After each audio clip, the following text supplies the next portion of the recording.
Welcome to the broadcast, my dear old fruits, my fruit crumbles, my Mr. and Mrs. Bumbles. It's me, your chief royal tart, reporting for royal duty, and I hope you're feeling fruity because we have a royal candied orange affair today in the form of our fair princess, Catherine.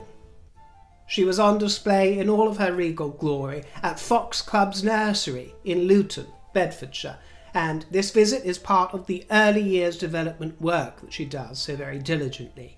She trotted in those knee-high black boots, feeling her camel cashmere fantasy in that beautiful limited edition coat by Massimo Dutti, and the sweater and skirt you see there and the turtleneck number is by Gabriella Hurst. The press all were saying that she's wearing red, red, red. To my eyes it's orange, which isn't my favourite shade on Catherine, I have to admit, but I also have to admit she still doesn't look half bad, does she? In fact, she radiates. Now, a lot of the comments I've been getting over the past couple of days are in relation to the Jeremy Clarkson affair, and I'm sure most of you are familiar with it. I'm not sure how known Jeremy Clarkson is outside of the kingdom, but he besmirched, guess who? Rachel Ragland. He besmirched her quite explicitly in one of our British rags, The Sun. I'm sure you're all familiar with the piece. It received 17,500 complaints. It's the most complained about press article in history, I think. So she certainly has her defenders out there, doesn't she? But anyway, he wanted me to hold forth on the subject, so I will, just for a few moments.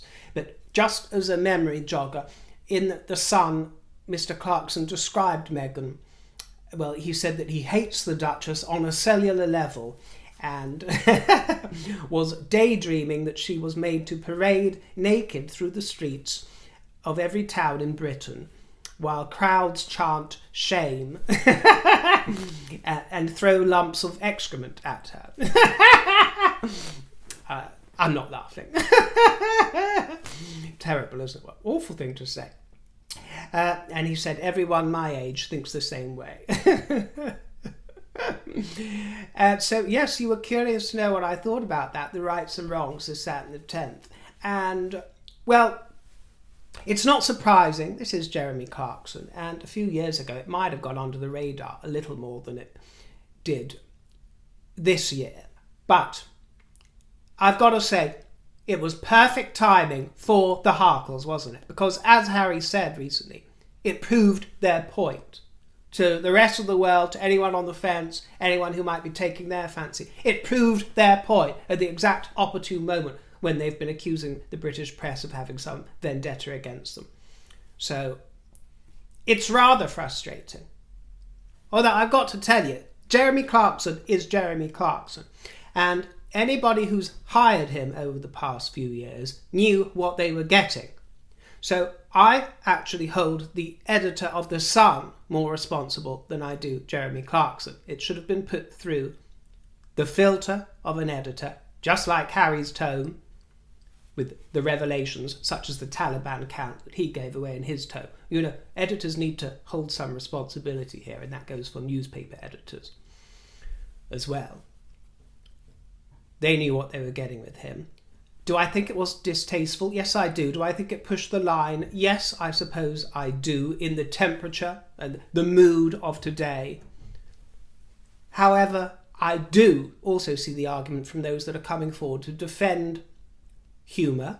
Quite a lot of people have been coming forward to say that, yes, he did go a bit too far in this circumstance, but we need to have polemicists, comedians, outspoken public figures who can deliver an exaggerated, a deliberately exaggerated sentence. And in this case, Mr. Clarkson said that he was referring to an incident in the Game of Thrones, I believe it was. I'm not aware of it, but he was alluding to an instance in that.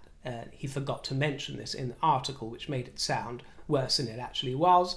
But there's no getting away from the fact that it was too vitriolic for a supposedly family-friendly newspaper publication.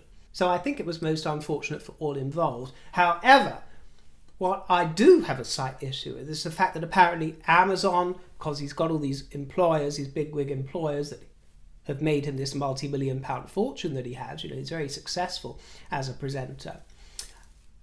They didn't have a problem with him. You know, Amazon didn't have a problem with him back in, was it 2015, when they took on his projects and hired him and paid him lots of money. And that was in the wake of another scandal where he punched in the face, and just for legal reasons, I'm merely recounting here what I've read online in press reports. He punched this young Top Gear producer. Reportedly, he flew into a rage after being told that he couldn't order a sirloin steak after a day of filming. And he called this young chap a lazy Irish stunt. Except it wasn't a word beginning with ST, it was a word beginning with C that rhymes. A lazy Irish stunt, and reportedly there was a £100,000 settlement that was paid to dodge a tribunal, because at that time Jeremy Clarkson was working for the BBC. He quit the BBC in the wake of that drama and moved over to Amazon. So Amazon was prepared to take him on and giving this whole new offer for the world in the form of Top Gear on Amazon after punching his employee in the face. A physical altercation, reportedly leaving this chap with a bloody lip, and an $100,000 settlement. Apparently that was okay. Come on board, come this way. But a comedic besmirchment of Meghan, calling for her to be paraded through the streets, doused in manure. Apparently that was crossing the line. So if they want to be outraged at him, I don't have a problem with that. But my problem with it is the hypocrisy. If it was all right for him to actually have a physical altercation with a member of staff, some young poor Irish boy, to actually abuse him because of his nationality, his Irish nationality, you know, they were fine to humour that. Why is there a double standard? This is the thing that I have a problem with, my dear. He ended up being forced to apologise for them. Various different apologies have been issued. Then they rebuffed him and said, no, you only apologised to Harry. You didn't address the apology to Meghan. We don't believe your apology. You've got a history of hatred and whipping up. All this kind of thing that you can expect from the Harkles. And is this the kind of incident we're going to get if, and I sincerely hope it doesn't happen, if they were to get some kind of accountability from the palace? Do you think that they would just accept what the palace have got to say? Or do you think that they would simply use it for further moaning, complaining, and acting as if their manure smells of violets? I've got nothing edifying, educational, or fortifying to say to you today, my dears. There ain't much going on that I want to discuss, so we're just going to have a few minutes of silliness, okay? So if that's not what you're after, you can find your fruit elsewhere. But for the rest of you who are feeling fruity, welcome to the fruit basket, my basketeers. Now I'm going to take some comments and questions, and I might get quite fruity and salty during them. Try not to take it personally. Please understand that I'm here to entertain. I'm just trying to have a bit of fun. So I can't just answer them in some bland, anodyne style. And I might get a bit prickly and a bit exercise, my dear. I'm doing it to express myself and entertain. So try to take a chill pill, just in case anybody out there takes everything I say so literally and they're a little bit away with the fairies, should we put it that way, because I have learned that there are quite a few. Onwards. One of my viewers has brought up a very prescient point regarding Harry. He's exposed himself on Stephen Colbert. Ooh, dear, I shouldn't put those images in your mind, should I, my dear? But he's exposed himself. Not his todger, not that frostbitten pecker, thankfully. But who knows what's round the corner. He could do a John Bobbitt, couldn't he? And get it all out. For shekels. Heaven forbid. But Stephanie, you've brought up a great point here. Stephanie what is it? I haven't got my glasses on. Stephanie 5380. I hate the way they've changed all of these usernames on YouTube, don't you? Yeah, I used to be able to look down the comment section. I could recognise my fruities' names. I could recognise you all there, I knew. But now it's just all these squiggles and these numbers. It's ruined it for the likes of us, hasn't it, my dears? It's ruined it. Really angry at YouTube for that. You should be able to opt in and opt out. Anyway, Stephanie dear, she says, I watched Harry's extended interview on The Late Show with Stephen Colbert. Towards the end of the interview, Harry admits to doing the very thing that he and Meghan accused the allegedly racist member of the family doing, speculating on what their offspring would look like. Yes. When asked about his red-headed children, as a picture of the family is shown, Harry goes on to say, the ginger gene is strong. I actually really thought at the beginning of my relationship that should this go the distance and we have kids, there's no way that the ginger gene would stand up to my wife's genes, but I was wrong. I'm being careful about clutching my pearls because these happen to be real pearls. These are real pearls, so I can't clutch them as strongly as I would like to clutch them, my dear. But if they weren't real, I would clutch them and throw them to the ground. Yes. Yes, Stephanie, my dear, you are absolutely right. He, Harold Mountbatten Windsor, did do the very thing that Meghan accused that allegedly racist member of the royal family of doing, speculating from the get-go at the start of their relationship on what the bairns might look like with his red genes. Can you believe it? He exposed himself. What a racist. Was this another one of your misremembrances, Has? Your recollections that may vary? Is that person that had questions and concerns about the colour of Archie's skin? You? That'd be a turn-up for the books, wouldn't it, my dear, my oh-so dear? It was him. It was him that had questions and concerns. And I wouldn't put it past the Raglan gal either. And they've just forgotten who was speaking about it. Ooh, well, it was someone in your family, Harry. It was someone. I can't think who. Me, dear? No, it was someone. It was someone. Maybe your father. Maybe, dear. Or maybe your brother. Yes, it was Big Willie, dear. Yes, of course. It beggars belief, doesn't it? Absolutely beggars belief. The pair of them. Hustlers. Now, returning to the lip gloss incident between Catherine and Meghan, I had a question here, or a comment from Honeycat1. I don't understand why, if River has an issue with someone sticking a finger into his pot of lip balm, he doesn't see the similarity of someone squeezing out a blob of gloss and then wiping their finger over the end of a tube of lip gloss. It is still bringing their skin into contact with something that you intend to put on your own lips later. You cannot know whether they have washed their hands or not, for example, after going to the toilet. Oof, don't want to think about that. Or whether they have even had cold sores that are not currently active or some other transmissible germs. Yes, well, I mentioned cold sores myself, didn't I, my dear? And you absolutely would not want anything so unknown to occur at a time when you have a newborn baby.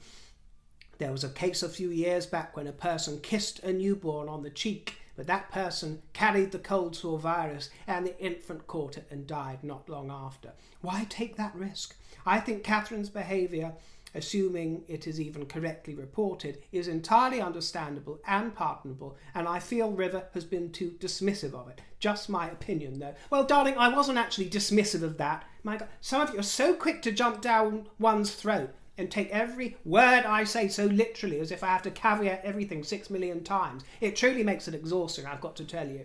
I wasn't dismissive of it. I just said that from my point of view, I personally don't care for people dipping around in my lip balm, but I'm not averse to sharing makeup. And yes, I had many comments from many of you that say that you've been trained by your mother to never share makeup and you don't share makeup. And I thoroughly approve of that. You'll rarely, if ever, find anybody with as many scruples when it comes to hygiene as me, my dear. And it's not as if I go about, asking people to take a great big dump in my cosmetics bag and smear it all over my face. It's not quite like that, my dear. But Maybe I'm a little bit more rock and roll than some of you. Maybe I'm a different generation than some of you. I don't know what it is, my dear. But in my life, I party, I club, yeah, and I invite round the girls. And my favourite part of the evening is to do a Rizzo, get over my pink ladies, and shoot the breeze before we go out to party, and hit the clubs and get with the boys, if you know what I mean. And part of that, yes, is saying, oh, I haven't seen that shade before. Can I just dip in there and try it? Of course, go ahead, my dear. And I'm not talking about, I don't just hang around with trash, my dear. I mean, we all have our trashy moments, but, you know, I'm talking about aristocrats, I'm talking about high society, as well as, you know, all varying classes, you know, all varying degrees. And, you know, I'm not going to have a great big panic attack if someone asks to try a pop of my blusher, or, you know, if they really need to desperately powder their nose at some time during the evening. No, I don't think that I'm going to die.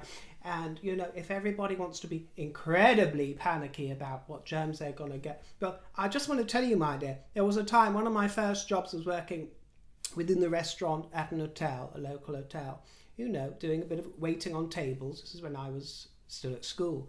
And I became quite well acquainted with the chefs.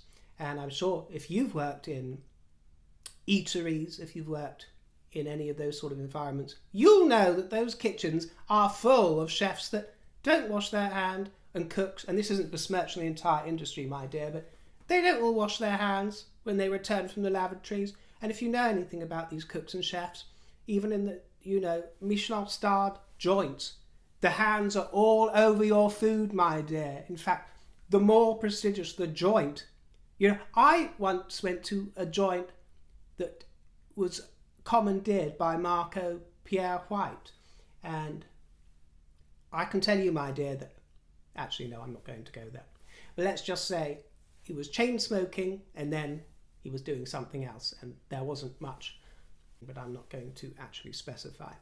No, I think it would be unwise of me, because he's a wonderful man and a charismatic man, I've got to say. But I will just say there are many in that industry, and they got their hands all over everything that you're just about to pay a fortune for and throw down your throats, my dear. That goes the same whether you're getting your food from McDonald's. Actually, no, that's a lie, because I've worked at McDonald's as well. Yes, I did when I was 16. For 2 weeks, I worked at McDonald's, and actually the standards there were cleaner. You daren't put your hands anywhere near the food, and the hand washing was far more encouraged and regulated there, actually, yes. My memory serves me right. So, yeah, I take that back. But I think you get my point, my dear. You can't avoid some contact with humanity. And actually, it doesn't necessarily behoove the human species to avoid every single speck of bacteria that they can. Because, and I want to say this without wanting to sound smug or arrogant, because I am very much a realist, and I'm very much aware that I could drop dead today, that I could be carrying some fatal disease right now that I have no knowledge of. So I don't say this to you in arrogance, but so far in my life, I've never had anything more serious than the common cold, ever. I've never been in hospital, I've never had an infection or disease, and as I say, I'm a very clean person, cleaner than just about anybody I know, I would imagine, if not the cleanest. But that doesn't make me some kind of OCD freak, not suggesting that any of you are either, just because you don't want to share your makeup. I totally can understand why you wouldn't want to share your makeup, but at the risk of sounding thoroughly disgusting, you know, if one of my besties been snogging her face off with some boy on the dance floor and she comes to me asking if she can borrow a bit of mine, I ain't gonna say no, my dear. I ain't gonna say no. Because I'll have probably been receiving a dozen kisses from gentlemen on the dance floor throughout the night too. So what am I going to do? Suddenly say, oh no, you couldn't possibly have a little dash of my lippy? I mean, I ask you. Yes, if someone's riddled with herpes or a poor friend suffers with such a thing, then, as I said in the last video, you want to show more discretion, and if they stick their finger in your lip balm, you discreetly chuck it away and never use it again and burn the thing. But, yeah, it's an attitude to life, isn't it, my dear? It's an attitude to life. Sometimes you have to be a little bit edgy to get the joy out of life. But seeing as I have to apparently caveat every single possible eventuality, yes, of course I can understand that Catherine, if she did grimace, might have felt a bit perturbed by the whole event. and a bit queasy about it, of course I can, and especially because fundamentally she is the mother of a king. She is the mother of a future king, and she needs to be shown due respect. And Meghan never seemed to wrap her head around that, you know. She was able to find it in her heart to show respect of a kind to the late Queen Elizabeth II, although she still managed to trash the Queen's reign, so that ain't exactly what you'd call mass respect. But she put on a show where need be, showed us a little bit of deference to appease the hubby and to appease the Queen before they signed on the dotted line. Oh yeah, she did that. She doesn't seem to understand that the same respect should apply to those further down the ladder but higher than her spouse. Meaning King Charles, Prince Willie and Prince George, and the spouses. She should have been scraping and curtsying in their presence, especially on those initial meetings. User-EC9SU4GG7D. Sheesh Louise. Thank you for your reasoned, nuanced approach, River. You're so welcome, my dear. As a card-carrying woke liberal, SJW. Oh dear, we've got a wokey here, my dears. And you're very welcome. Everybody's welcome here. Well, I've got to say that, haven't I? But in your case, I mean it. As a woke liberal, I can confirm that we don't universally support H&M. In fact, I dare to say that many activists think actions speak louder than words, as the name implies, and that Harry and Meghan's actions are in direct opposition to the campaigns for equality, feminism and racial justice. Can we just give this user... I'm sorry, it just says user, dear. I can't read your username. So can we just give her a clap of the fans, please? Thank you, my dear. We like wokies like that, don't we? Old school wokies. Woke used to be a wonderful thing. It's been manipulated over the last few years. And now it's the opposite of what it stood for. I'm also a lawyer, so I judge situations based on facts, evidence and feasibility, and in H&M's accounts there is so much that is inconsistent and unfeasible that I just can't accept it as valid. I also don't believe in a concept of my truth. There is my perception and there is the truth. Good distinction. The two are very different things. It appears that Harry doesn't appear to understand the distinction or willfully ignores it. Yes, and he's been called out for that recently because all this absolute absurdity on stilts about how his memory is just as true as truth itself. He's being hung out to dry for that, and rightfully so. I mean, what's going on up there? It's like the Twilight Zone. As for the lip gloss and baby brain points, however, how women react to this is an entirely subjective issue, and context is everything. I agree, my dear, it's context. Not everyone is comfortable with sharing. I've got some friends who would be happy to share products with me and some who wouldn't, but I'd never take it as a slight if they didn't want to and vice versa. Well, I'm the same, my dear, I'm the same. And I would share it with certain friends, and if others asked, I might lend it to them but then chuck it away. Or might say no outright, depending. It's, as you say, it's completely dependent on the circumstance and the context. But one thing I will say is that as much as I love Catherine, you see, I can't say a word against Catherine without people out there who are a bit dippy, special people, wondering, how can you besmirch her? How can you be so cruel? We know that you really love Harry and Meghan. These people are not so sophisticated. The fact is, my dear, yes, I adore Catherine, but she is too pure to be pink, to be quite honest with you. You know, I ain't a Sandy. I'm a Rizzo or a Sandy after the transformation, you know, and she's chain smoking and in her stiletto heels and ready to get her rocks off. That's me, my dear. I'm not the Sandy Olsen in the white pinafore, the night dress, waltzing around with a headband and playing with bits of paper in the paddling pool, my dear. You know, good for you if you are, and good for Catherine that she is. But I ain't too pure to be pink, my dear, so sometimes sometimes I might allow somebody to borrow my lippy on occasion. But as you say, it's context. It comes down to who you're with. You know, some of my pals are literally like, well, they are my family. Do you know what I mean? And we think nothing of kissing each other on the lips, sharing. And actually, the friend that I spoke about the other day who used to dip her finger in my lip balm and who suffered with herpes, you know, we spent a stretch of 7 or 8 years in each other's company every day, lips all over each other, you know, not in a sexual way, but kissy, kissy, kissy. And yes, she did suffer with herpes, but I'm talking about maybe one cold sore a year. And I know that doesn't change anything, but I never came down with it. I took the risk. It never affected me. I never caught anything. And I hope she never sees this broadcast because she'll be horrified. You know, this gal actually happens to be a stunner who's graced the cover of some of England's top fashion magazines and abroad. A model with the same agency that Naomi Campbell was under. So I'm not just talking about some riff-raff trashy article, my dear. I'm talking about the creme de la creme. But yes, sometimes the creme de la creme also come down with herpes. But I never caught it from her in all my times of close contact. I digress.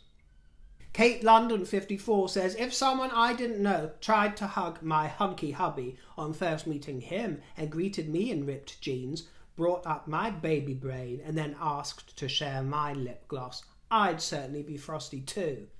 And I'm just an ordinary American from the West Coast, not the future King and Queen of England. Athena is C says, I'm an American, I'm a hugger. It would never occur to me in a million years to have royalty over for dinner in ripped jeans and bare feet. Kate dressed nicely as she showed respect to her host, yes, and her new sister-in-law or sister-in-law-to-be. Understandably, Meghan was probably uncomfortable and embarrassed at being underdressed. I doubt it, my dear. She's quite shameless, isn't she? Rather than slipping upstairs to change, she held a grudge for years. Her and Harry both. Well, you could be right. Well, it seems that Meghan was keen to usher in this sort of casual vibe between the four of them. And I must admit, I'm struggling to find a reason why it didn't cross her mind that she was in the presence of a future king and queen. And an existing prince and princess, duke and duchess, however you want to dress it up, my dear.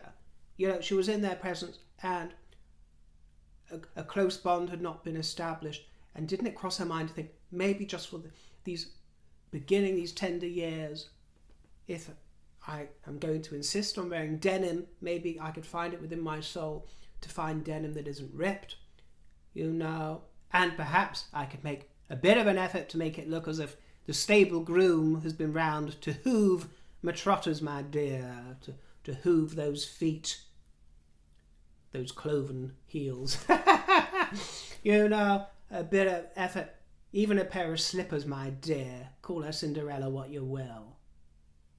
Even a pair of slippers, but just unclothed trotters around royalty while she's preparing food. You know, this isn't Glastonbury. This isn't some campfire on the Botswanan beach, my dear. This was not COP. This was part of KP, you know. This was part of the palace. And it wouldn't have hurt her to usher in a few bits of courtesy and some protocols, at least for the first meeting or the first few encounters. Who said, leaping on Big Willie, clutching Big Willie, as if they were long lost family, my dear, as if it was long lost family, or surprise, surprise, you know, leaping onto Big Willie, trotting around, dancing around with her ripped jeans, scanties on display, and her trotters, naked trotters. It beggars belief, truly does. Auntie Brew says, as the white person who married into a black family across the world, I can testify to the fact the black family was way more curious about the colour of my babies, especially if there was any chance they would get my beautiful green eyes. As it turns out, they have brown eyes, but my youngest has one hazel one. Well, yes, this was one of many comments that I've had, not just recently, but over the past year.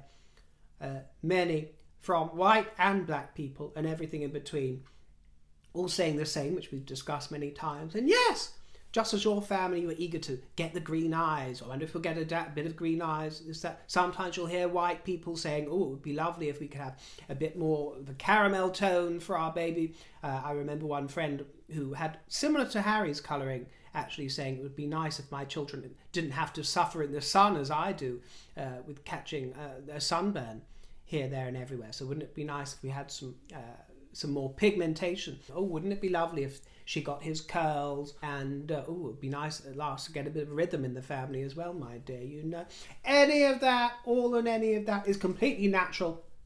You'd be a robot if you weren't thinking it or saying it. And Harry himself has confirmed that he thought it as well. Thank you for joining me and sharing some silliness and sophistry. My fruit crumbles, my basketeers, I wish you a splendid evening ahead, and if I made you chuckle, my tip jar is in the description box below, and I look forward to seeing you in the next podcast. Take care, and ta-ta for now. Ta-ra!